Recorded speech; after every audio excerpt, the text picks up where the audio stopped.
ሰላም ጤና ይስጥልኝ ክቡራንና ክቡራት የቻናሌ ተከታታዮች የመካከለኛው ምስራቅ ጦርነትን በተመለከተ ሰበር መረጃዎችን ይዤ መጥቻለሁ። እንዲሁም የዓለም ሚሊዮን ሕዝብ ስለሚጠቀመው ዊግና ሂውማን ሄር አዲስ ነገር አለ። በመጀመሪያም አጫጭር ሰበር አርዕስተ ዜናዎችን አስደምጣችኋል። አዳዲስና ታማኝ መረጃዎችን በየደቂቃው ልዩነት ዩቲዩብ ላይ እንለቃለን። እናንተም የምንለቃቸው መረጃዎች በፍጥነት እንድታገኙ ወይም ኖቲፊኬሽን እንዲደርሳችሁ ቻናሉን ሰብስክራይብ በማድረግ የደውል ምልክቱን መጫኑን አትርሱ። በመቀጠልም ወደ አርዕስተ ዜናዎቹ አለፈ። የመካከለኛው ምስራቅ ጦርነት እንደቀጠለ ሶስተኛ ሳምንቱ ማገባደጃ ላይ ደርሷል። እስራኤል በፈጸመችው ጥቃት የኢራን የተፈጥሮ ጋዝ ማምረቻ መምታቷን ተከትሎ ኢራን በኳታር የነዳጅ ማውጫ ላይ የሚሳኤልና የሮኬት ጥቃት ፈጸመች። ይህን ጥቃት ተከትሎ ኳታር ኢራንን ለቀጠናው ብሔራዊ የደህንነትና መረጋጋት ቀጥተኛ ስጋት ስትል የገለጸች ሲሆን እንዲሁም የቴህራን ዲፕሎማቶችንም አባራለች። የኢራን ወገን ቀጠናውን ወደ ገደል የሚወስደውና የዚህ ቀውስ አካል ያልሆኑ ሀገራትን ወደ ግጭት አዙሪት የሚስበውን የማባባስ ፖሊሲ ቀጥሎበታልም ብላለች። ምላሽ የመስጠት መብት እንዳላት የገለጸችው ኳታር ሉዓላዊነቷን፣ የደህንነቷንና የዜጎቿን ደህንነትን ለማስጠበቅ አስፈላጊውን እርምጃ በሙሉ ከመውሰድ ወደ ኋላ እንደማትልም አስጠንቅቃለች። በመላው ዓለም ሚሊዮኖች የሚጠቀሙበት ፀጉር ላይ የሚቀጠለው ዊግ እና ሂውማን ሄር ከጡት ካንሰር፣ ከሆርሞን መዛባት እንዲሁም በስነ ተዋልዶ ጤና ጉዳት የሚያደርሱ ኬሚካሎች መያዛቸው ጥናቶች አሳዩ። የምርምር ውጤቱ በአሜሪካን ኬሚካል ሶሳይቲ ጆርናል ላይ የታተመ ሲሆን በዚህ በቢሊዮኖች የሚቆጠር ዶላር በሚንቀሳቀስበት ኢንዱስትሪ ላይ ጠንካራ የቁጥጥር ስርዓትና ለተጠቃሚዎች የተሻለ ግልጽነት እንዲኖርም ጥሪ አቅርቧል። ዝርዝሩን አብረን እንመለከተዋለን። የመካከለኛው ምስራቅ ጦርነት እንደቀጠለ ሶስተኛ ሳምንቱን ማገባደጃ ላይ ደርሷል። እስራኤል በፈጸመችው ጥቃት የኢራን የተፈጥሮ ጋዝ ማምረቻ መመታቱን ተከትሎ ኢራን በኳታር የነዳጅ ማውጫ ላይ የሚሳኤልና የሮኬት ጥቃት ፈጸመች።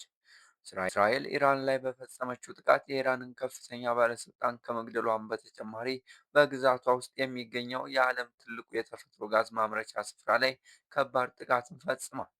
በዚህ ጥቃት የተናደደችው ኢራን በሰጠችው የአጸፋ ምላሽ በኳታር የነዳጅ ኩባንያ ላይ የሚሳኤልና የሮኬት ጥቃቶችንም ፈጸመች። ይህን ጥቃት ተከትሎ ኳታር ኢራንን ለቀጠናው ብሔራዊ ደህንነትና መረጋጋት ቀጥተኛ ስጋት ስትል የገለጸች ሲሆን እንዲሁም የቴህራን ዲፕሎማቶችንም አባራለች። ትናንት እስራኤል ደቡብ ፓርስ በሚገኘው የፔትሮል ኬሚካል ተቋም ላይ የአየር ድብደባ ከፈጸመች በኋላ ኢራን ደግሞ በምላሹ ኳታር፣ ሳውዲ አረቢያ እና የተባበሩት አረብ ኤሚሬቶች ውስጥ የሚገኙ የነዳጅ ማውጫ ስፍራዎች ላይ የአጸፋ ጥቃት እንደምትፈጽም አስጠንቅቃ ነበር።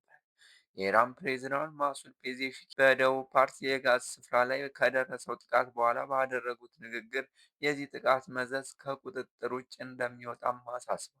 ምሽት ላይ በኳታር ራስ ላፋን ኢንዱስትሪ ላይ ከተማ ውስጥ የሚገኘው ዋነኛ የነዳጅ ማቀነባበሪያ ስፍራ በሚሳይሎች እንደተመታ በአገሪቱ መንግስት ባለቤትነት የተያዘው ኳታር ኢነርጂ ኩባንያ አስታውቋል።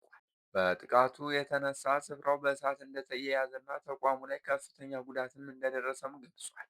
ኩባንያው ዛሬ ንጋት ባወጣው መረጃ ደግሞ ኢራን በፈጸመችው ሌላ የሚሳኤል ጥቃት የኢነርጂ ተቋሙ ላይ ጉዳት መድረሱን አስታውቋል። ኳታር የኢራንን ጥቃት ለቀጠናው ብሔራዊ ደህንነትና መረጋጋት ቀጥተኛ ስጋት ስትል ገልጸዋለች።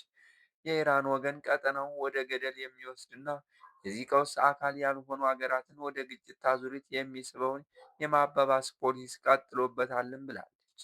ምላሽ የመስጠት መብት እንዳላት የገለጸችው ኳታር ሉዓላዊነቷን፣ ደህንነቷን እንዲሁም የዜጎቹን ደህንነት ለማስጠበቅ አስፈላጊውን እርምጃ በሙሉ ከመውሰድ ወደ ኋላ እንደማትልም አስጠንቅቃለች። ከሰዓታት በኋላ ኳታር ሁለት የኢራን ዲፕሎማቶችንም በ24 ሰዓት ውስጥ አገሪቱን ለቀው እንዲወጡ አዛለች። ለቀው እንዲወጡ የታዘዙት የኢራን ወታደራዊና የደህንነት አካላት እንደሆኑ የኳታር የውጭ ጉዳይ ሚኒስቴር አስታውቋል። በተጨማሪም የሳውዲ የውጭ ጉዳይ ሚኒስቴር ለኢራናውያን በጣም ጠንካራ መግለጫ አስተላልፏል። ምንም እንኳ የአረብ መሪዎች እና የእስልምና መሪዎች ይህንን ግጭት ለመፍታት ሁሉንም ዲፕሎማሲያዊ ዘዴዎች ቢያሟሉም አስፈላጊ ከሆነ ከወታደራዊ እርምጃ ወደ ኋላ እንደማይሉም ተናግረዋል።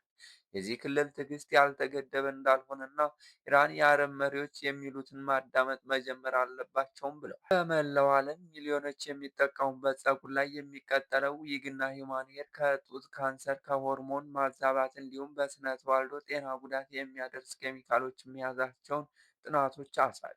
አይነቱ ለየት ያለና በስፋት የተደረገ ጥናት ነው በተባለው በዚህ ምርምር ሳይንቲስቶች ዊጎች ላይ 50 ጎጂ ኬሚካሎችንም አግኝተውባቸዋል ተብሏል።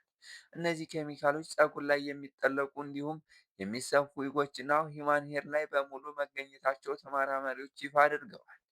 የምርምር ውጤቱ በአሜሪካን ኬሚካል ሶሳይቲ ጆርናል ላይ የታተመ ሲሆን በዚህ በሚሊዮኖች የሚቆጠር ዶላር በሚንቀሳቀስበት ኢንዱስትሪ ላይ ጠንካራ የቁጥጥር ስርዓትና ለተጠቃሚዎች የተሻሻለ ግልጽነት እንዲኖርም ጥሪ አቅርቧል። ጥናቱን ያካሄዱት ዶክተር ኢሊሺያ ፍራንክሊን ከአንዳንድ አደገኛ ኬሚካሎች የጸዱ ምርቶችን ለመፍጠርና ለማምረት ምንም አይነት መስፈርት የሌላቸው ኩባንያዎችም እንዳሉ እናምናለን ብለዋል።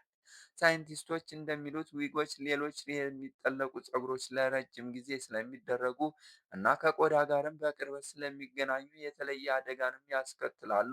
ይህ ስር የሰደደ ተጋላጭነት የረጅም ጊዜ የጤና አደጋዎችን ሊያስከትል ይችላልም ብለዋል።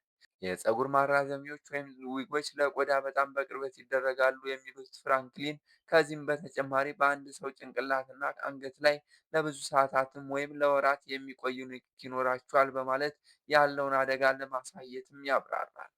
ውድ ተመልካቾቻችን ለሰዓቱ የነበሩ መረጃዎች እነዚህን ይመስሉ ነበር። በቀጣይ በሌላ መረጃ እስከምንገናኝ መልካም ጊዜ ተመኘ